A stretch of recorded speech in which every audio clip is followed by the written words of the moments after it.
This is a student panel. You're going to hear different presentations. Each of them are kind of a poster presentation that they made into a slide show. And there will be 5 of these, and they'll each take a few minutes to talk about their research. And then after that, we will have our 4 guest speakers come back up, and they're going to critique each of these, and then we'll open up to the audience. Okay. So I think we're starting with Alejandra Gimenez, and then James Martherus. Where's James? Okay. And Kate Morrell, and Rachel Stone, Chris Anderson, and Joshua Crockrell. Must be up here, right? Okay. And Leah, Cardon. She'll be coming. She'll be coming. She's coming. Okay, so we have her last.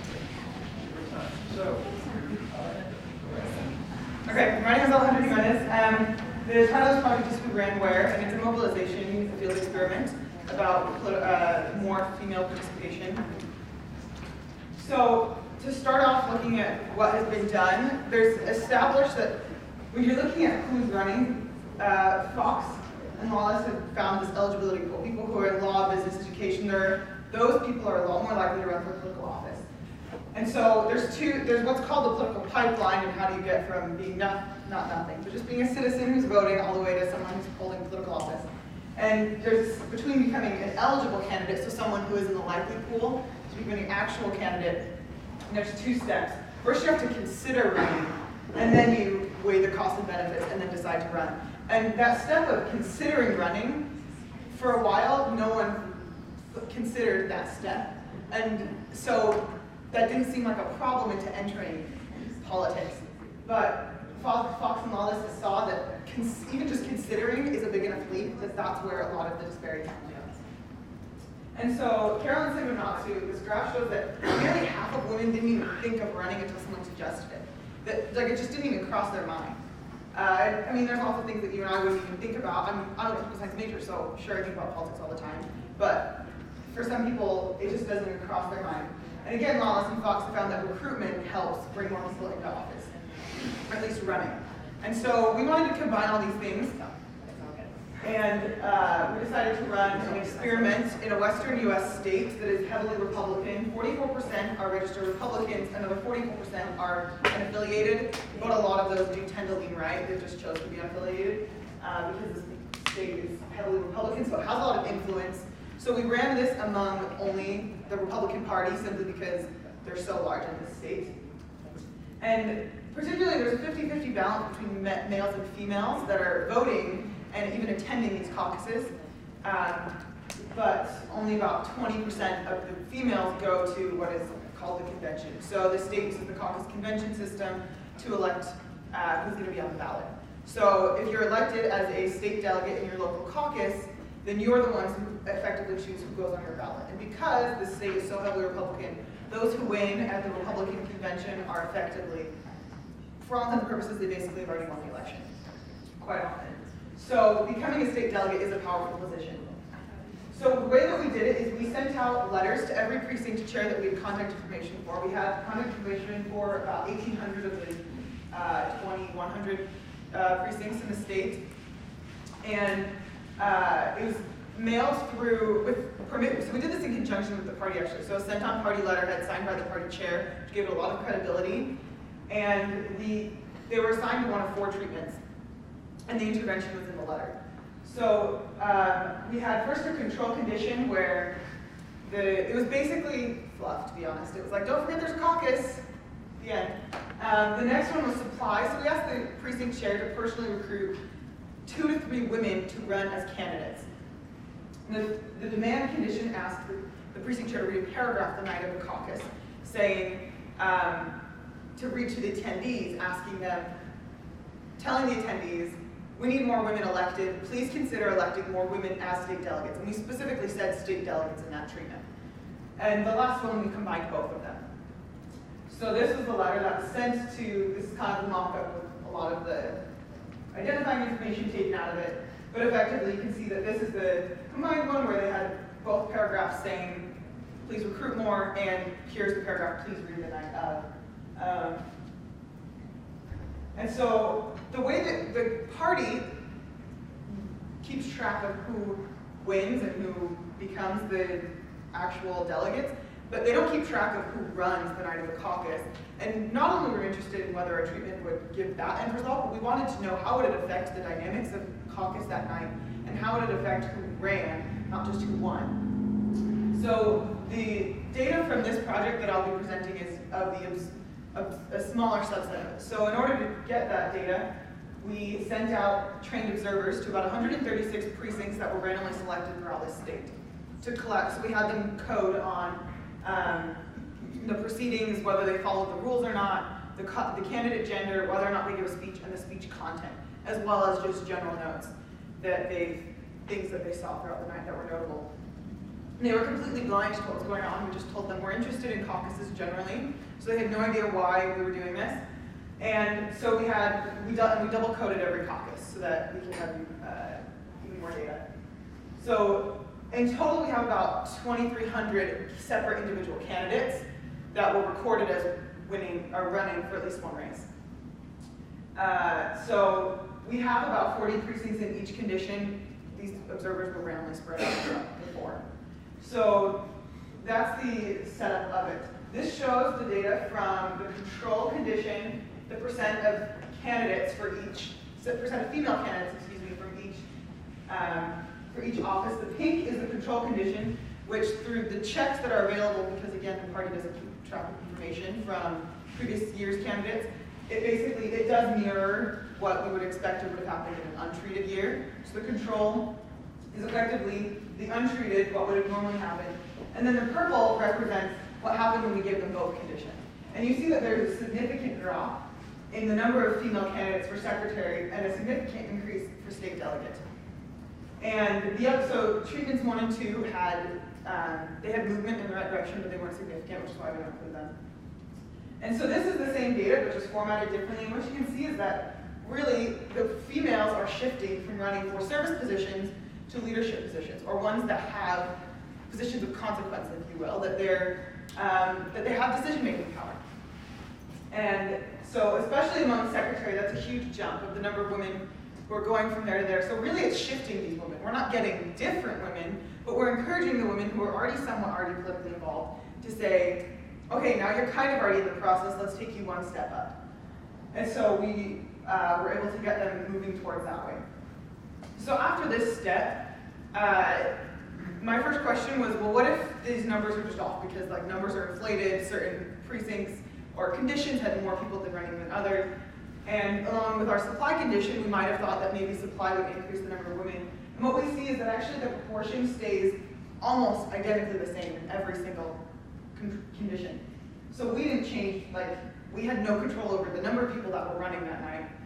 And so basically this speaks that our supply condition wasn't necessarily increasing supply overall. Not that we went from 5 women candidates to 10 women candidates, but instead we have the same 5 female candidates, but just running for different things. So overall this suggests that they're just shifting instead. And like we mentioned earlier, that there's that eligibility pool of the people that are already a lot more likely to run for office. And so our recruitment that we did effectively encouraged and worked on the women that already were involved. Most likely, we expect that these precinct chairs, they went and recruited the women who already go to the precincts, or who were secretaries or treasurers and were already kind of involved, and they said, okay, let's see if we can get them even more involved. And so this suggests that there are 2 types of recruitment that we need to be aware of. That ours focused on the the politically involved, but that there's a completely different tactic that needs to be used when you're dealing with the politically uninvolved, that are to get them not just into the eligibility pool, who might be interested, who are reading the news, but it's an even bigger league. And the other big thing is that multiple recruitment was needed to get these women. So these women are already involved in politics to an extent because they're attending their caucuses. That's a big first step. But even the first 2 treatments didn't have a significant effect. That it wasn't until they got both that there was the multiple ways of coming at it for them to recognize there was enough of a need that, yes, okay, I will run. And so the multiple are needed. So the final connecting piece of this project that we're literally working on as we speak, we're coding the notes. We're finishing the instrument to code all the notes with our coders of what was said that night to look at, does speech content change by not only what condition they were in, but gender. So we expect that males and females are going to be saying different things in their speeches, that they're going to be emphasizing different types of experiences and different qualifications for why they should be running, et cetera, et cetera. So yeah, that's our project.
The title of my project was From Smiles to Rage, and I'll explain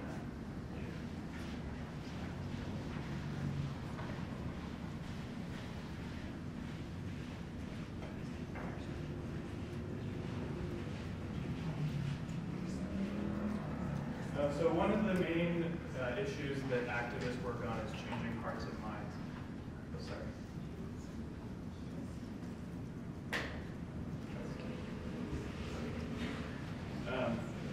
So politicians do this,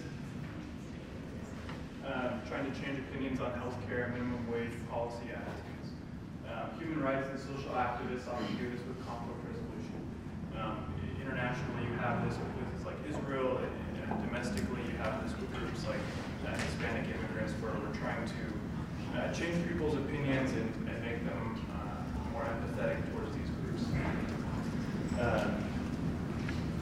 But does it work? And the answer is a lot of times, not really. So we have programs like Seeds of Peace in Israel. There's a 50% success rate. This is a program that basically puts Jewish Israelis with Palestinians and tries to create friendships and relationships that will help increase empathy. And these are self-selected, so these are not people that have been mandated to go. These are people who have decided they're going to go, and still there's only a 50% success rate. Closer to home, we have things like articles in newspapers sometimes. There was an article about difficulties for Latinos getting dental care. As you can see, we have some pretty bad comments here. It's not my fault, but they have toothbrushes in Mexico. Very offensive things. Obviously, the article did not do what was intended. Here at BYU, we have professors working on this. Dr. Gubler and Dr. South, who was just here recently did a project where they showed a video that was meant to humanize Hispanic immigrants. This is one of the comments they got. Lots of negative words there. I didn't type out the whole thing, but it pretty much went on like that for a while. So far, these treatments are not working. So we have some theories here. Dr. Gubler, again, in that project, had some ideas about why this might be the case. And one of their ideas was that maybe there's different types of people. So he came up with a measure called in-group centric beliefs, which is basically you think your group is better than everybody else's, and maybe you think the out-group is not as good. So a combination of those two things create two groups of people with high in-group centric beliefs and people with low in-group centric beliefs. So the theory here is that people with high in-group-centric beliefs are more likely to experience this phenomenon called cognitive dissonance, which is basically a psychological discomfort you feel when maybe you are shown to be not as good of a person maybe as you thought you were. So if I think I'm an honest person and then I get called out for lying, maybe I'll have some cognitive dissonance. So these high in-group-centric beliefs individuals will experience more cognitive dissonance, and that will cause them to experience less empathy, and therefore the treatment will not work with them. So in theory, the people with low in-group-centric beliefs will not experience cognitive dissonance, and things like these articles and seeds of peace would work better. So here's the hypotheses that we have. So people with high in-group-centric beliefs will experience cognitive dissonance as a result of our treatment, and those with low in-group-centric beliefs will not. The second one, experiencing dissonance will erase humanizing effects of our treatment, and resulting in lower levels of empathy, and then lower empathy will lead to more negative policy opinions towards the outgroup. So to test these hypotheses, we basically gathered a bunch of pictures. As you can see, they're very nice pictures. They're people that are probably upper or middle class, doctors, this guy's very patriotic here, Boy Scouts, teachers, basically pictures that counter stereotypes that people might have about Hispanic immigrants. And we had 2 rounds of surveys. The first one measured their levels of in-group-centric beliefs. It measured how human you view Hispanic immigrants, as well as a few other things. And then the second one had these pictures. And then after the pictures, we had a treatment. And basically, the only difference between our 2 treatments was one where we had the people you just saw in these photographs were legal immigrants, or the people you just saw in these photos were illegal immigrants. And then we looked at the differences.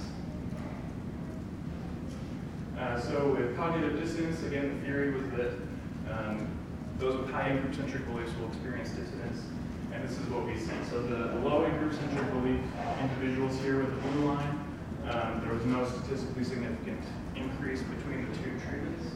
But for the high in-group-centric beliefs, there was a difference of about the standard deviation. For empathy, as respondents felt more of this discomfort, their empathy towards Hispanic immigrants went down, which again is what we predicted would occur. And then finally, as people experience less empathy towards immigrants, they're more likely to support policies that were harmful to Hispanic immigrants. So what does this mean? It means that the way that we frame these treatments matters. It means that we need to know our audience. We need to know who we're targeting, who we're trying to help here, and tailor those treatments to them.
About 14 other students that were in my geography 410 class.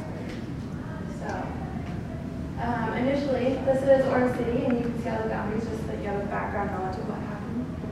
State Street is this main street running north and south straight through the middle of the area. You can see right there, everything else is like miniature parcels that they have on this map. Here's another view of it. And the purpose of this is that Orange City's planning department right now is trying to create a new economic development plan, where they're trying to create Street, since Orem is known for not having a downtown and hurting because of that. And so what they're doing is taking 5 different areas along the corridor of State Street, you can see on the circles, and creating sort of different nodes. So like the middle one is around University Mall, if you're familiar with the area, and that is an economic node. The next one is a business node where they have like the city buildings, and then further out there's also a music and arts node next to the Sarah Theater. And so in order to complete this, they need to know what's going on in their city and what kind of businesses they currently have so that they can work with them. So that's where our team came in. So the intent of the project was to assist them with collecting information so that they could go forward with their economic development plans. We need to complete an inventory of the commercial corridor along State Street and updated the existing businesses and then create a database that they could use as a reference as they went along with their current plans. And attributes in this database would include, you can see here on the side, the business address, the business name, the land use right now, the zoning designation, whether it was commercial or residential, what it should be in the future according to the general plan designation, whether or not the area was vacant, what condition the parking lot was in, and what condition the building was in case there are super old buildings next to extremely new buildings, and how that would affect property values. So these are at the different stages of the project. We needed a basic overview of the area so that we weren't starting from scratch, because as you can see, that would be pretty impossible, knowing that the length and breadth of State Street, that's a lot of businesses, a lot of people to try and inventory. So we collected GIS data from the city, and that's data that you can all put together in a computer program where you can overlay the layers and see how different areas are affecting each other and different elements are also affecting each other. So we collected the data from them. There was a general plan layer that said this is what the area should do going forward into the future. There was a zoning map of whether it was commercial, a different kind of commercial, residential, industrial, different areas like that along the corridor. They also gave us a layer of commercial parcels that showed how the businesses were divided into smaller areas. And then we also collected address points from Utah.gov in order to relate addresses to all those parcels that they currently have. You can see the different stages. We have collected existing data, use that data to start our own database. And then from there, we're going to create inventory assignments so that students could go out and update the inventory that they currently have. Basically go out and see it, and then compile all that information together. This is what we use as our scale for assessing the parking lot conditions. You can see that 5 is extremely good, 1 is extremely negative, and all in between right there. So here is the area that we were supposed to survey. This is a zoning map of the area that shows what the different kind of land uses are. It was 5.3 miles long, which is much larger than we initially thought. We had 4 months to complete this, and our professor who was helping with our project honestly thought that we might not complete it because the area was so big. They also want us to look at the area going east and west of State Street. So not just the businesses lining State Street, but 650 feet out on each side. And so there's a couple roads running parallel to State Street, and it extended all the way to there. And the commercial areas, as you can see, are located mainly in the middle, and they are in red and pink. Here's the inventory again. This is the general plan. Their general idea of what's commercial, what's not commercial, and our main focus was on the commercials, and we wanted a database of what was going on. So in order to put together all the beginning and have something to work off of, we collected all the GIS, as I said before, and we wanted to create reference maps so that people could walk outside and say, this is the inventory area, and these are the things that are already located here, so that way they weren't wandering aimlessly around State Street. But the problem that we encountered was that there's multiple different GIS users and that they're manipulating the data in different ways that we weren't sure how to compile all of it and have it be the same. So like we would have one map and layer another map on top of it, and the top map would be about 150 feet off to the east or west. And so there were things that just weren't lining up. So we had that. We also asked the city for addresses, and they're like, we don't actually have any current address data on Orem, so you'll have to go to the county level. So this is the parcel area that they gave us, and you can see all the tiny little boxes around different areas along the street. It doesn't have any business information in it whatsoever. So we took this, and then we took the Utah County address points. So every single red dot is a different address within the county. whether it's residential, industrial, commercial, every single address right there. And we layered that on top of the parcel layers you can see. And then we selected out the addresses that actually pertain to the area that we're looking at right there.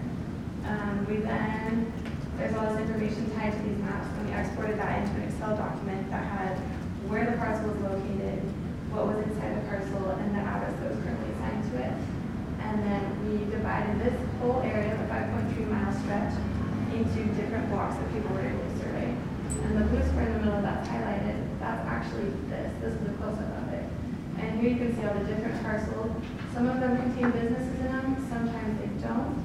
And what we need to do is figure out what was going on in those and then tie more information to that so that way they could access it every time that they went back to their maps to look at them. Here's a close-up even further.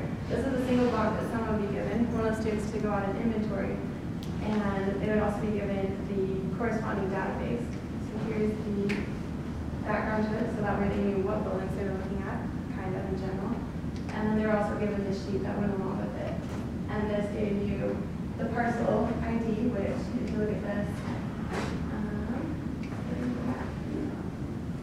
it would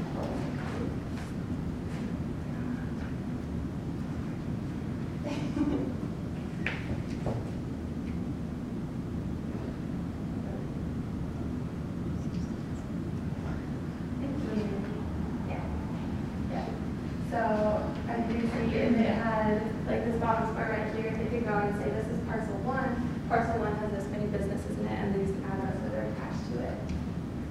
So here there's a parcel ID, there's an address, building number, you can read all the way across the top. It has all the different categories that we need to update or look into. And for the most part, these sheets were incorrect. And the addresses were wrong, the business names were wrong, the business owners were wrong, and we had to go through and make sure that everything was updated. We weren't sure how long it's been since they originally did something like this. It's been a long time ago. So here's an example of a sheet that somebody took out. You're given the map with all the numbers written inside the little parcel boxes, and each parcel box corresponded to a line on the sheet above. Then you would go through and write down if it was correct, if it was wrong, what needs to be changed. A lot of times you have to walk into a suite of businesses and say, hi, Suite A, what's your name? What do you own? What's your business? What are you guys zoned as? And have to interact with people that way. There's that. And then to complete this, each person was given approximately 5 or so sheets. There were 51 different parcels that we had to look into. The lower density blocks could include as few as 5 businesses if there were big industrial parks. It could include as many as 90 businesses. I think somebody had the corner of University Mall, so they had to go in and talk to a ton of people. All this information was then collected into a spreadsheet form and compiled into one giant database that had thousands and thousands of businesses within it. So this is a service that we tried to provide with Orange City. We wanted to help their planning department because they definitely didn't have the manpower or the man-hours to go out and do this. This way they can go forward with their economic development plan. And along with this, even today, the Orange City planner, Brandon Stockstill, reached out again to the BYU planning program and asked us for more design experience and to help them design a pocket park. And so this way, we're trying to get students involved in areas where they live or areas where they're neighboring and give them real world experience at the same time. And that was our project. Thank you.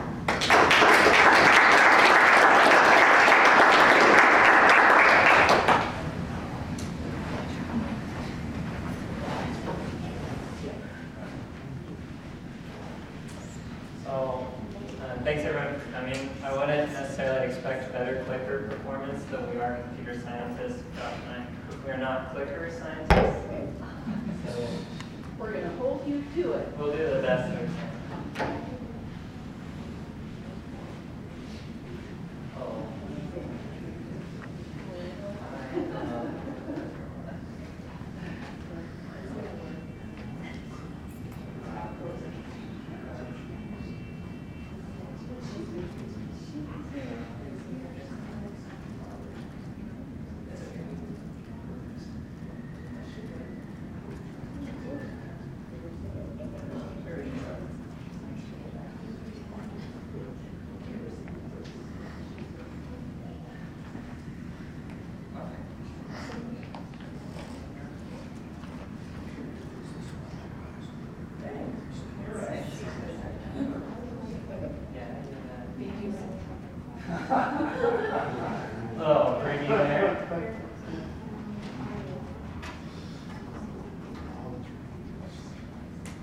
can go back.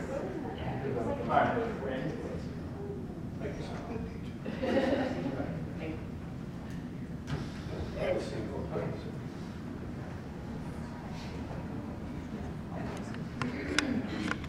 Okay, hi. My name is Rachel Stone. We're here to present about something that we built called the Cedar Hills Issue Tracker. We get to crowdsource public works projects. Here we go. Yeah. Is it blue? Oh, okay, good. Okay. So this project wouldn't have come together without the team. Basically, there are 4 of us. On the top left, it's Professor Zapala. He's a computer science professor here at BYU and also a city councilman in Cedar Hills, which is south about 25 minutes. I came to him saying, hey, I'm studying government technology. You are in government and you're a technologist. How about we do something? And he happened to have 2 developers who were looking for some experience. So, My name is Chris Anderson, and I developed a web application that we'll talk about just a little bit. My name is Josh Cockrell. I'm a computer science student here, minoring in business, and I developed the iPhone app for this project. they're awesome. Okay, so Dr. Zapala came to us with a problem. And essentially, a citizen will call in and say, hey, this awful thing is happening in the town. It's a public works thing. Can you fix it? And Cedar Hills eventually fixes it. And the citizen never hears back, so they have awful government satisfaction. So the government could be on schedule to fix it the very next day, but the citizen still feels like nothing's happening because they just made their request and then went into the black hole of the telephone or email land or whatever, so it leads to some frustration. So this could be as easy as a call back to the citizen, but there were a couple other problems that we wanted to fix. So we're going to go ahead and act out what happens in the original model to show you an example of what the kind of problems that we're trying to fix. So in this scenario, Rachel is going to be our core citizen, and Josh is going to be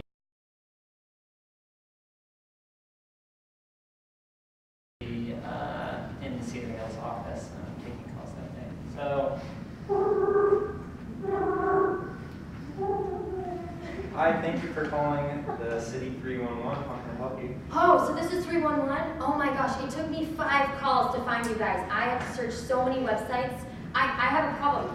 Can you fix a public works problem? Yeah, how can we help? Well, it's a road thing. So I was walking with my 3rd grader today to school, and she tripped and fell in a pothole, and her knees were bloody, and I had to bring her to school. She was late, and she was crying. It was awful. It's a really deep pothole. I think you need to fix it. Okay, yeah. Do you mind holding while I transfer you? I guess. Okay. okay, transferred. Hi, how can I help you? Yeah, hi. I need you to fix the road. Can you fix Oh, the okay, road? okay. This is the pothole issue, right? Yeah, it's pothole Okay. issue, yeah. Let me get some contact info from you. Okay. Now, was that B in boy or D as in dog? Okay, no. All right, can you explain the issue to me and maybe the address where this pothole is located at? I think it was like 3 houses down from my house. I live in, y'all I can give you my address. Like 3 houses down, maybe southwest. Okay, Yeah. All right. We'll try and go off that info, and thanks for calling. I hope you fix it soon. Okay, bye. Bye. So you can tell there's, that's kind of extreme, but maybe not so extreme, potentially, if you talk to the folks who are actually in it, so we have kind of the listening and thinking doesn't. And so there's, those problems aren't just for the citizen feeling left out, it's also for the people who are working in the office. So things start to pile up over the years. And so those little inefficiencies of dealing with things on pen and paper, or doing things over the phone, or doing things over email, which is like really not a good way to organize that type of thing, that adds up to a lot of time and a lot of money for the city to handle. So we did some brainstorming and analysis of what the problem was. In essence, Cedar Hills is using a software, it's called iWorks, and they archive all of their work orders in there. These things pile up for years and years, and then they print things out on paper, and technicians write in a pencil to mark when things have been have had progress on them, and it's inefficient for both the employees and the citizens. So we wanted to create an easier process here with an iPhone app. So, introducing City Voice. So first we're going to go over the web application, which is the part that I was over. So this is after you go to the home page and you click on Submit an Issue. So all that process gets boiled down into you're walking down the street, you notice something that you wish is fixed, or it's outside of your house or whatever, and you say, detect my location, you snap a picture, you say what type it was, and then you submit it. And that's really it. We don't have a screen. Oh, and you can create an account if you want on the fly so that you can have your information saved. And then you can put in your email or your phone number to keep in that feedback loop and get updated from the city on what's going on. So here's a details page. It shows you where it's at. And there's like a history section there, which is where the city keeps track of all the updates on things. And then there's sometimes they want to associate documents with the issue, so if there's photos or blueprints or whatever, things that they need to do that way. All right, so I'll start off talking about lessons learned. I think there's two things. I was just really impressed by how many issues this applies to in everyday life. That you can use this service not only for a pothole, but you can use it for a tree that's fallen over in your yard, an abandoned car, there's graffiti on the playground. It's just incredible to be able to put something in someone's hand where they can, they can pull this phone out of their pocket, just take a picture, hit send, and the location's there, the issue's selected. So yeah, and then I think the second thing that I really learned is how much incentives play a role in this whole process. Because a lot of citizens, they have enough incentive to go through this entire process of going on the phone with someone, of filing a complaint or a report, and waiting through this whole process because really it's their property that they're protecting, or their community or their neighborhood. So they have a lot of incentives. And when you introduce something like this, it's extremely easy to bring them on board and to sell them on this because it just makes that whole process easier. They still have the incentive of it fixes up their neighborhood. And then on the other side of that, when you go to introduce this to the government office or whatever sort of city you're working with, you have to approach incentives very differently with them because for them, they're still managing these issues and they're still tracking these issues and taking care of them. So for them, a lot of these things aren't changed with this solution, and so that was something that I learned a lot about, is that it doesn't apply to both sides as easily as you would wish. So that's definitely another area for improvement and future development too. So that's what I think. The biggest thing for me was more of a product development thing. And so I took some time to go and interview the folks at Cedar Hills to get some information. And so that helped to guide the development of the application. And you'd be surprised how enlightening it is to just listen to someone and hear exactly what they're going through and see all of the pain points, and then design catering to that. So I think we can make a good solution. I think that's true for public policy too. And I learned a lot about government software and the way that governments communicate with each other. One of the roadblocks we ran into was that Cedar Hills uses iWorks, which is a software for public works. But Provo City uses something else, and Alpine uses something else. And so if these communities want to share data or talk to each other, or if we want to distribute our project to multiple cities, it's really hard because it doesn't adapt to just one. There's not just one size fits all, which makes it really tough to engage students on a wide scale. So that was a big problem for us, and that's something we're looking to address. So we had a couple more ideas for this kind of product. Because we made an iPhone app, there's a lot more functionality, and we specifically gave it a name that could be flexible in terms of its use. So we ultimately want to make this a hub for localized digital civic engagement on your phone, where you're able to survey citizens if you're someone like Dr. Sapala, who's sitting on a council seat. You can look at the virtual town bulletin, you can look at the schedule, you can chat with government staff just like you text your friends. And then you can have dashboards on there to see the different data points that the city's currently working with. Thank you.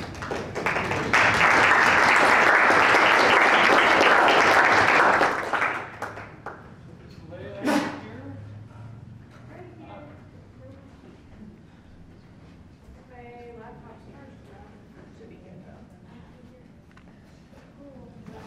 I actually have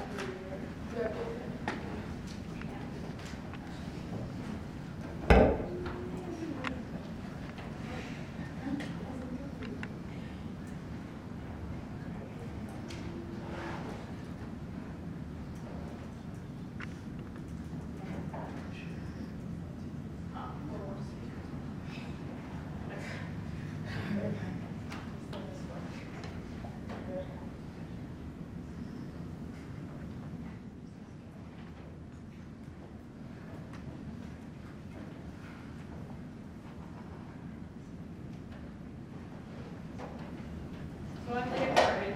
I'm a senior in urban planning, and we were in the same class, and this is the other project that the rest of us did.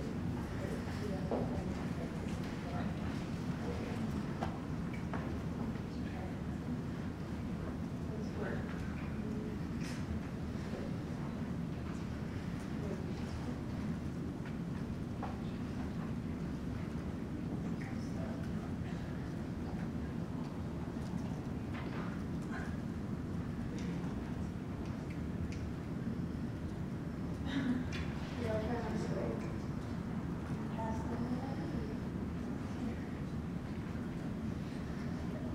Okay.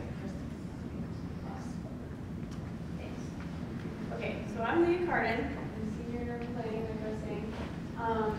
And I and a few other students in our 410 class last semester wrote a food truck ordinance for the city of Orem, which was kind of cool because they had not had one before. Other cities around here had already had one. Morrell had one. Niemi had one. So we were basically starting from scratch, and we were just working with the planning department to see what Orem is like and how Orem could benefit from having food trucks in the city. So our basic goals we were given is to bring more food trucks because they bring more business and they help activate spaces that might not have been used before. But also at the same time regulating them to make sure that they weren't a nuisance to the neighbors. So make sure they clean up their trash and not park there 24/7 and make too much noise, things like that. So we divided it up into 3 sections. We had comparative analysis, so we looked at the ordinances from, I think, 10 or 12 other cities, so in California, a few in Utah, and some other places. Another thing that Brandon, the long-range planner for Orem, asked us to do was to look for some new sites where food trucks could have roundups. So if any of you have been to the food truck roundup in Orem, there's a few in Provo, there are some at like the startup building and somewhere else. But Orem, they have them at the Sarah Theater and by the Hang Time over by Walmart. And those are really successful events usually, but they wanted to look at some other potential sites where maybe we could encourage them to locate, that could help activate places that aren't used very much. And then we also wrote a draft of the ordinance for them. Okay. So this is just a lot of words, so I'll just break it down. So we basically, first we defined what a mobile food truck is, just kind of legal jargon. So you can only sell food, you have to be licensed from the health department, just like basic licensing stuff. Self-contained. So this first part is basically, here's all the cities that we looked at. So we're basically looking at what did other places do, because we were starting from scratch and looking at similar places, population-wise, different characteristics. So obviously a lot of places in Utah have similar characteristics, similar climate, similar kind of customer base. And then we looked at some other places that had had success working with food trucks. So Portland is known for its kind of lively, kind of hipster food scene. Santa Ana, one of the members of our team was from there, and I guess they had some good things about it. So these are all the different things we looked at in the other ordinances, just kind of the purpose, how they regulated it, the permitting process, different regulations with health, safety, enforcement, those kinds of things. So just from looking at all these, we kind of boiled it down into a few different points. So we had the idea of not letting food trucks kind of do their own thing. That's the point of having the ordinance, I suppose. But we don't want them to park right in front of a restaurant, for example, because that could obviously cause some conflict. Mobile food truck, pretty self-explanatory. For health, we just figured all the ones we looked at had the county health department worried about it, so we just put that in ours. The operating hours varied by the place. Some places it said you could only park in one place for like 2 hours, which we thought was a bit stringent. So, but we looked at all of the ones that we had. The signs usually regulated. Fines and fees are various permitting fees that different cities had. But kind of throughout this, our emphasis was to have as little regulation as possible. So we'll have regulations to make it safe and to make sure no one gets mad, but kind of if you over-regulate things, a lot of times they just won't want to come because they're mobile and they can drive the Lehigh or whatever. So we liked the layout for Logan's ordinance. This is just kind of like a worksheet that you can look at that is a lot simpler than reading through all the code, and it just helps people get permits easier that way. So, site selection. So we looked at the places where they're already located for roundups, and then we looked at different places that could possibly work. So the Sarah Theater is probably by far the most successful site in the city, and I talked to the Sarah president, Adam Robertson, a few times. He sent some emails back and forth, and he said it had been nothing but positive for his organization. So they would have the roundups at the same time that they had events going on in the theater. So we'd have plays, and the actors would come out in their costumes and interact with the customers, and we'd have outdoor music.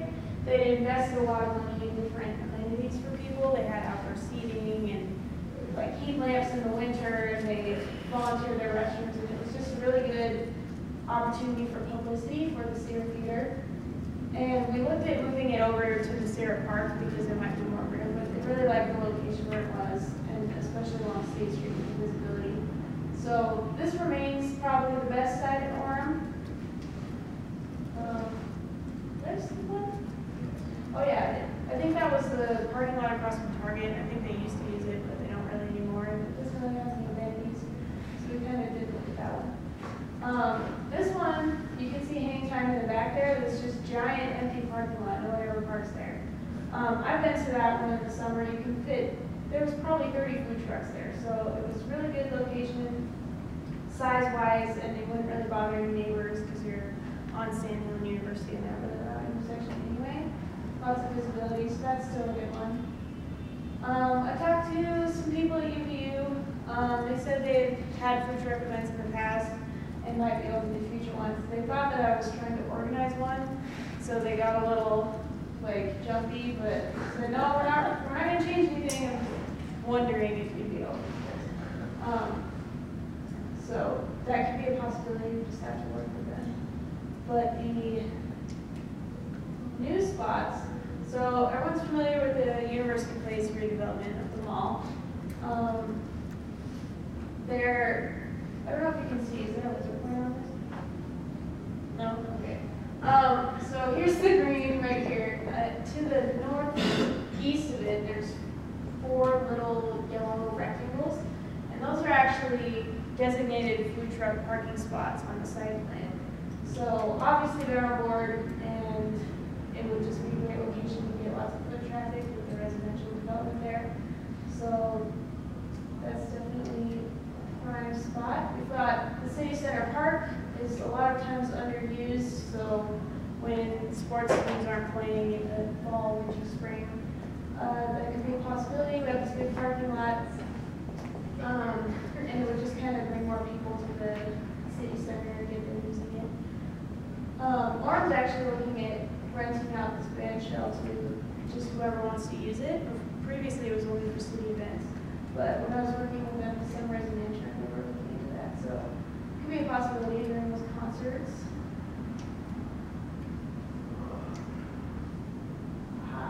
The Lakeside Sports Park, it's over on the west side of Orem. So this street view from Google Maps was taken in October, and there were exactly 0 people in the parking lot. So that would be a great spot, definitely underused. There's not a lot going on in West Orem usually in terms of neighborhood activation, so that could be a good spot. Thank you.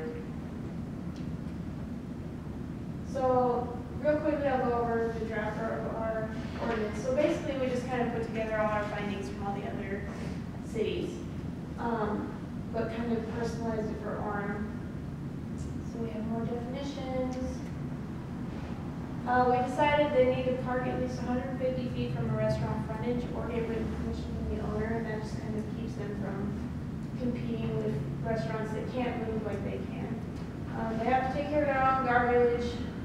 They can operate at 7 a.m. to 10 p.m., which is longer than a lot of places that we saw, but it just kind of gives more flexibility for special events. And then can't park longer than 5 hours so that they're not just parking one spot all the time. Noise can't be above a certain level. I mean, most of this would just be based on if people complain and then they have to come out and enforce it. But most of the food trucks that we see already in Orem are pretty civil that way. We had some specific rules that Brandon asked us to make for when they have gatherings, so they have to provide a site plan to the city, and collectively they have to have a $300 bond in case they don't clean up after themselves. And then it gets refunded if they don't have to use it to clean up after them. And that's just to make sure that there's good traffic flow and enough facilities for everyone to use it.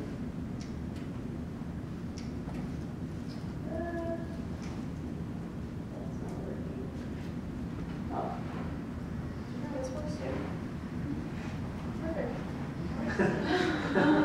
Learn something new. So, anyway, we also talked to the planners, and they said that we could use public land depending on if the director of parks wanted to use it. So that opens up the city center park, Lakeside Park, the Sarah Pool, which is only used during the summer, obviously. Basically, wherever the director of parks stays. Signage, we have 1 A-frame, and then we let legal deal with the fines and enforcement uses. That was really our expertise. But anyway, we talked to a lot of people that were involved in it. One of the guys in our group, Eric, actually knew the guy who's the president of the Food Truck Association around here. And he talked to him, and he said, yeah, that sounds good. We just really don't want a lot of extra rules, so we kind of did that to make sure that we could get more business in Orem from the food trucks. And I guess that's the end. Wasn't that all good? That was the most fun part.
Decided on our organization here, and we're going to go paper by paper. And so Alejandra was first, so that will be the first one we comment on. I guess and Kathy suggested, why don't I start, so here I am.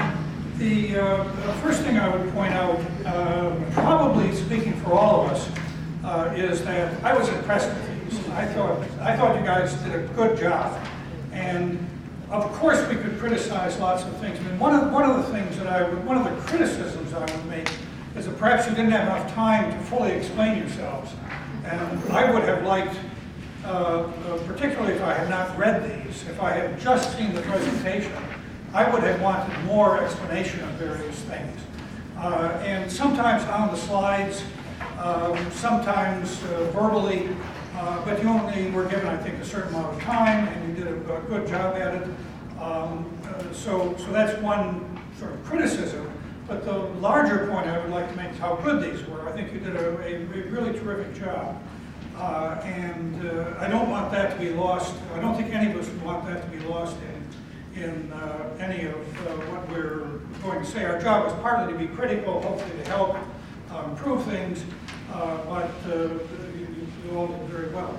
With Alejandra's, I think one of the points I would make is that I said and I'll give some written comments to each of you when we're done. I said one of the major results was a decline in women in service positions, and I wanted to know a little bit more about why that was the case. Was it matched by an overall increase in the number of women in the higher positions? Well, it sort of was clear that it was, but particularly if you looked at what was page 7 in the presentation, the written presentation, I would have been interested in some absolute numbers because it was presented in terms of percentages, and I didn't immediately have the numbers involved, so it wasn't clear exactly what the increase was. I thought that, I wrote down, why do you think you got both results? No more overall recruits, but more recruits for higher office. And I think that could have been explained, you did explain it somewhat in the presentation. I think it could have been particularly explained more on a slide. I like the conclusion about there being two kinds of recruitment needed, but I would also have liked a little bit more about the treatment. What about the possibility that the recruitment letter needed to be different, needed to be stronger? And I think just some discussion of that, some thoughts about that might have been a good idea. And let's see, and then there are a few smaller points that I'm not going to here. One of the things that I actually alluded to in my presentation this noon was about doing experiments and having to be very careful about what's appropriate, what's even sometimes what's legal and what isn't. And political scientists have gotten into a little bit of trouble doing some experiments where conducting the experiments might affect real politics. And here's a case, Alejandra, where it could affect real politics. And if you had been extraordinarily successful, for example, and had gotten a lot more women involved, that could have changed the nature of things. Or if you were completely unsuccessful, it would have some ramifications for things. And you might actually be accused of partisan politics, or worse here. And one really does have to be very careful. So I wish I had solutions for this, and believe me, you're not the only one who's run into this question. There have been some big-time political scientists who have gotten into trouble over this sort of thing, and I expect to see more in the future. And so one does have to be real careful. You run into problems, ethical problems, complications, so on as well, in locating food trucks or anything else. But when it involves partisan stuff, you have to be particularly careful. So I'll let others talk about this. I just want to echo Professor Niemi's comments that I was so impressed with these projects, and it was a really pleasure to read them. And I think it's great that you all are having this hands-on experience of getting involved with the policy process and actually contributing to it. It's very inspiring. So I also got to comment on Alejandra's project, and I'm very fascinated by that result of you send the letter out to precinct chairs, and suddenly it's on people's radar that women are kind of underrepresented, and you see this drop in the number of women applying for these service positions, but increase in the more powerful positions. And I I would love to hear more of your thoughts on why you think that is, but it seems to me that when you activate, like you bring attention to a stereotype like that, pardon my editorial comment, I'm like, right on. These women are thinking, yeah, why am I taking notes? Why am I not the precinct share, right on. I think it's fascinating. And so in the table 1 of your presentation, when you lump all the positions together, you seem a little bit apologetic about, you don't really see much difference in the overall number of women running, but I think the result that you've got is really important. So maybe it's not the overall number of women doesn't change, but the fact that the women are already in it, are applying for the more powerful positions, I think is really interesting. The comments you made about getting over kind of the consideration hump, there's many women just need to be asked in order to run is a really intriguing question too. And so just if you do more work on this, it'd be great to pursue what is it that gets women over that hump, right? Is it maybe mock performance of being a candidate? I know some statewide recruitment programs where women come and gather together for a bunch of weekends across the course of the year. One thing that they do is have them pretend to ask for campaign donations from other people, and just the act of kind of trying on an identity oftentimes gets women over the hump. But I thought was really interesting. I had one other question for you. Sorry, I was looking at my notes inside here to ask what it is. Oh, in the treatment letter, in the preamble, like the first paragraph, you mentioned that, sorry, you can tell I'm getting older, that the neighborhood caucus system has received some criticism recently. I was really intrigued by that. Was it just kind of made up, or was there really actually been? There really was, yeah. So at the time period, the caucus system itself was being criticized in the state because some people were saying it wasn't represented enough, and there was a lot of outcry for just a direct primary instead. So it was right in the heat of it, which kind of worked in our favor in a way that reforms in general wanted to happen with the caucus system. So we were able to slide in there and say, here's enough, like just get people to think overall about how is this caucus happening. Interesting. Okay, well, great job. That's a really interesting project. And Professor Niemi, your comments about how these projects affect actual politics is a really important question for you all. And one way to respond to that is to flip it and just say they had better. That's the point, right? I mean, there's one sense in which scholarship should be one step removed from the people that we study, and maybe there's an argument to be made for it. That's not actually the kind of model of scholarship that we need. We should be doing projects in which we have convictions, we're trying to affect the way we self-govern ourselves. Let's make it effect. So the two of us were assigned to your project. Could you guys want to comment on that? Okay, all right, push on to the next one. So that was James Cardon. Great. So do you want to go again? No, go ahead. Okay. So Professor Niemi and I got to comment on yours too. So, pardon me, just changing my. Again, fascinating. And this, for me, was another reminder of how two different people can interpret the same message in really different ways. So for me, my comments are more along the lines of a question, and it really made me think hard about how do we get over the general problem of living in a country in which there are increasingly diverse groups of people, at least culturally. How do we live with one another in a peaceful manner, right? And so what is the solution? It's really something I thought about for a long time. And is it more targeted messages to particular, certain types of communication to particular types of people? But then what does that do for our democratic discussion, right? We're having these side conversations.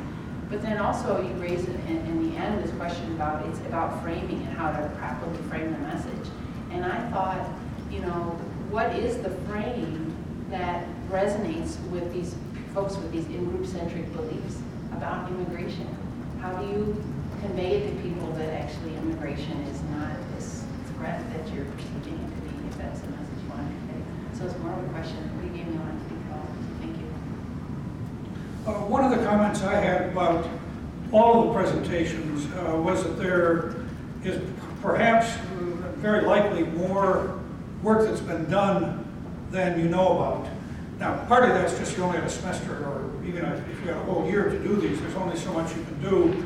And you're not graduate students yet where you have lots and lots of time to devote to reading all of the previous literature that's relevant to this. But there is a lot of other work that's going on.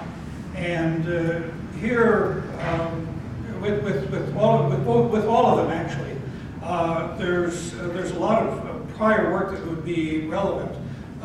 With Alejandra's, to go back to that for a second, one of the findings of work, I think particularly of a very large volume that was published 20 years ago now,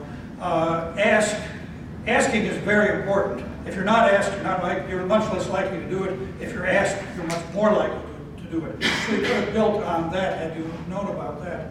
And James, with yours, again, I think there's a lot of work that makes it clear that it's very difficult to change people's minds. And going back, I can think of work because I'm older, and have read a lot of this work going back to the 1970s, and I'm sure lots of work before that, showing that well, specifically if you're in partisan politics, what you often do is try to, if you're concerned with elections, get out the vote of people who you already know are in favor of your candidate or likely to be in favor of your candidate, because changing people's minds is very difficult. Now that's with respect perhaps to who you vote for, but the same principle applies to lots of other things. So I think that's something that could have been, if you had had time, and as you go forward, you can learn more about and build more on what's been done before. One very specific thing about what you said and relates to this point, and relates again to what I said at lunch. I believe you said, perhaps almost a direct quote a little while ago, is that you may have said only a 50% success rate. That's pretty high. That's very high. I mean, if you actually persuaded in some fashion 50% of the people about almost anything, that's really a high persuasion rate. And if you go into it expecting you're going to persuade almost everyone, you're going to be disappointed. But if you go in with an understanding of what is possible, and then come away with a 50% success rate, I think you're going to hurt yourself patting yourself on the back so much, because it's been very successful. Kate's next. Right, well, I'll just say a little bit about Kate's because we only have about 7 minutes on the papers. So, well, first I'll say about all of them that it was really interesting, and I loved seeing how the civic themes were integrated with all kinds of different substantive areas, and how much it made clear by listening to all of these that just about every discipline or major or topic area or whatever includes civic themes that are intrinsic to that field. Thinking about these all as part of a research enterprise, the research enterprise basically starts by saying, what is an interesting and worthwhile question? Or, understanding a domain enough that what is important to know that isn't known yet emerges in some way. And so that's another way of saying, defining the question, but it's less like, oh, what topic can I use to write my paper on, as much as what's really important for us to know, or else we can't move forward.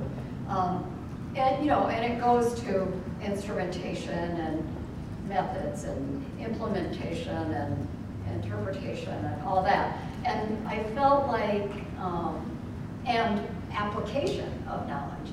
And I felt like of the different papers that you all presented, different ones took different parts of that process.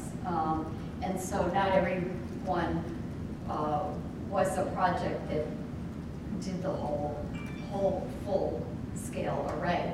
And so Kate's paper in particular, of all the papers, was one that really focused, it seemed to me, on how do you collect data in a situation where it's very labor intensive? It sounded, frankly, pretty tedious. Accuracy is really required. The bases that you're starting from are not only not that helpful, but absolutely wrong. And how do you, I was mentioning earlier in my talk this concept of grit. This project demonstrated to me grit. This was a team that got organized, got focused, created a plan for implementation, and did it all. And so I thought that was really interesting. It left me with questions that have to do with placing that project within a larger scheme of what research is. And so I felt like what I was missing from the presentation was what was, in a very general sense, you named the problem that was trying to be addressed and solved, which is economic development in this area. But I did not understand, especially being an outsider to the field,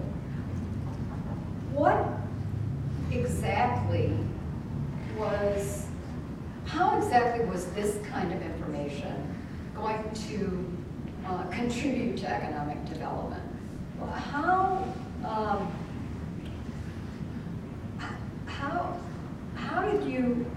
did whoever determined what should be collected do that?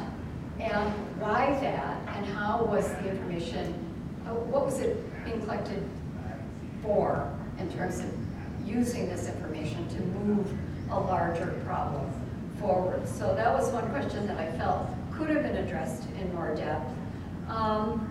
And along with that, the answer to the question, as researchers, what did we learn from this project? And I think a couple of the other papers framed theirs a little bit more directly in terms of this was the problem we were trying to solve. This is what we believe we learned out of it, and then how would we build on that? I felt like you could have used a bit of that framework, even though your project was taking a slice out of the larger trajectory of a research project. So what problem exactly were you trying to solve? What did you learn from a research point of view? And then I'd be curious as far as students conducting a project like this, which took obviously a lot of energy and focus. What did you learn as citizens? In your own engagement, and kind of along those lines, what did you make of the fact that here was a town that had databases of information that maybe they would have made some decisions based on or acted on in some way or something, and they were basically all wrong. So that was what I felt like. It would have been hard to do in the amount of time you had, but it would have been great to add some of that to it if you had a little more time. So I'm wondering I know that we're going to hit 5, and I don't know. Yeah. Well, I'm wondering if I'll hold off on that and I'll talk about leaders. I think so. If that makes sense. And then we have 2 more left. Yeah. So. One moment. Yeah, go ahead. So then, Rachel, Chris, and Joshua? Sure. I think this was very exciting. There are a number of things I could say about it. One of the things you learn is that there are lots of other groups doing the same sort of thing. I think you learned that, and there are a lot of what I call just contact us systems out there. As I began to think about this, I go online increasingly to find electronic means of contacting officials and individuals, and So on the one hand, this must mean you've got a great idea. On the other hand, it may mean that you and others should copy more than create. I hate to say that in a way, but at least be aware of all the other sorts of systems that are out there and copy what's best. I won't go into that right more. One thing that I wrote as you made the presentation is that you need to worry about the possibility of setting up false expectations. That I can write it today and the problem's going to be solved tomorrow and I'm going to get some feedback the next day. And a lot of problems don't lend themselves to that kind of solution. Even fixing potholes, perhaps, as simple as, in a way, as simple as they are to fix. And so there are perhaps just more complexities out there than you had ever thought of. You learned a good deal, I'm sure, about that. But it's something that in the longer run you need to think about a good deal. I think I'll simply stop there and pass along these comments individually. I'll be as brief as possible too, but I have a lot to say. I think this is so exciting and I really enjoyed your presentation. I especially like the way you're not only creating something great with a city government, but you also pulled out all these lessons about innovating at the local level that I think are really important things that we recognize. Like this, listening is so key to policy development. It's so great how you went and interviewed folks and just wanted to know more about their challenges and how they face their job. That's essential for any kind of great policy, like you mentioned, Rachel, and just great to recognize. Another thing is this lack of communication between governments. I think that's such an issue at all levels of government, and I think we're especially facing it, in metropolitan areas, not now, but for a long time, but especially when you have a technological innovation that makes so much sense, and then there's these really frustrating things in the way for, scaling up and using it more broadly. So I'm wondering, it's just a question for you all, and I don't expect you to have the answer today, but what is the short-term incentive for governments to adopt things, or even just to try to adopt? That is a really key question, I think, that a lot of folks in this community are facing. And I know, Rachel, you mentioned this morning you were at Code for America, so there's a lot of this other stuff going on. One other thing I wanted to mention, just put on your radar, and just not if you've heard of this, and I'll shut up, but a month ago, the Obama administration launched this slate of initiatives called under the umbrella Smart Cities Initiative. Does that make sense? Okay. So that's something to keep on your radar for your future jobs when you're making millions of dollars doing this type of thing. I mean, there's money to be made. There are incentives out there at the federal level. One other thing I wanted to say is I don't know as much about this as you all, so I don't quite understand the comments, but I'm thinking about as we make it easier to contact local governments through technology, or even for local citizens to help be a part of governance through technology, what are the barriers for making democracy more accessible to everyone? I think Joe and I were talking earlier about how because so much of this happens through smartphones, it's actually much more accessible than if it was happening through computers. We know that, but I also wonder, as you develop new things, how do you loop in a broader swath of people, and not already the people who know to complain, right, and feel like they can't complain and are just frustrated because it takes so long. But how do we make it possible for more people to feel like their government is their government? But really, so cool. Great, so I'll say a little bit about the project Leah shared. But first, just on everything, I think the thing that comes to mind is just saying, wow, I mean, this was incredibly impressive, as everyone has said across all the projects. Really important kind of work and a really beautiful illustration of this integration of the kinds of academic thinking you're doing with the kind of real world issues that you want to address. And I was thinking back to the panel discussion right before this session, where folks were talking about, what can BYU and other institutions do to promote civic engagement in its most powerful forms. And it just seems like this is the kind of thing that a university is uniquely well positioned to do well, and just doesn't do as much of as it could and maybe as it should at both the faculty level and at the student level. So just bravo, and just really wonderful to see all of this. A few comments quickly about which was sort of fabulous, in part because I love food trucks. I never really thought about it. They just were there sometimes. You're driving, they're there, they solve a problem. They just grow. It's amazing, and sometimes there are many of them. It's awesome. So now I have a little more insight into what's behind all of that and the thinking that goes into it in that school. Because I think a lot about politics, I'm always like, so who wins, who loses, what's the conflict around this? And I felt like my sense is that you are very thoughtful, at least that's what came across, in terms of how to negotiate those things. So as you presented it, it sounded like there were none. We were careful, this group, really cared a lot about, they didn't want any regulations, didn't want any sound or litter, so we found a way to sort of make everybody happy. The head of planning or whomever said, I love it. The head of food truck said, I love it. So that will serve you well. I think from the standpoint of an academic presentation on it, I would have been curious to just have heard a little bit about, were there any things where you felt caught, like, ooh, how do I handle this? This group really wants this group wants that, and it's not mutually compatible. And so if there were things like that, I think from the standpoint of this conversation, that's super interesting. From the standpoint of making it happen and keeping everyone happy, I'm not sure you want to call people's attention to those conflicts. So that worked, I thought, in a really powerful way. I was also interested in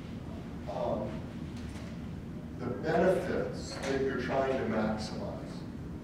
And I think hearing more about that, if we had more time, I'd love for you to share more about it. You did talk about the economic value of, people are spending money, and people are getting food they want. I mean, on some level, that's great. But it feels to me like there's some really interesting questions. For example, it's not immediately obvious to me that you wouldn't want food trucks in your restaurants if the restaurants can't compete with the food trucks. I don't know, it's just not obvious, which is, why not let me have my food truck? Why do I have to go to, Wendy's? But there may be real reasons for that. If you're sticking it in a place where there's not a lot of other stuff, so there's no competition, that's one thing. But then I also heard about putting them by the theater. It seemed like that might have leveraged some more mutual benefit for the community. So just, I think, expanding on the sort of thought process in your head about what are we trying to achieve with this. And then I think there's this question of who really should decide how much of this stuff happens. It sounded like a bunch of the decisions, probably because this was sort of a sort of free gift to the community that you guys were doing, were made by your team. But there is a little bit of a question about sort of democracy. Who should be making these choices? How often should we have these things? Should there be, like if you were to say, in the long run, do we want to create a neighborhood committee or a community-wide committee to think about this stuff? And maybe the answer is no for a whole bunch of good reasons, but those were some of the kinds of things I was wondering about. In the long run, how should we decide this kind of policy? But mostly, thank you. Thank you. Thanks to everybody. Why don't we give a hand to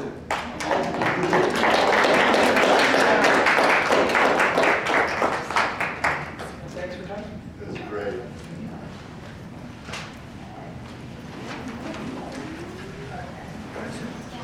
Thank you for coming back.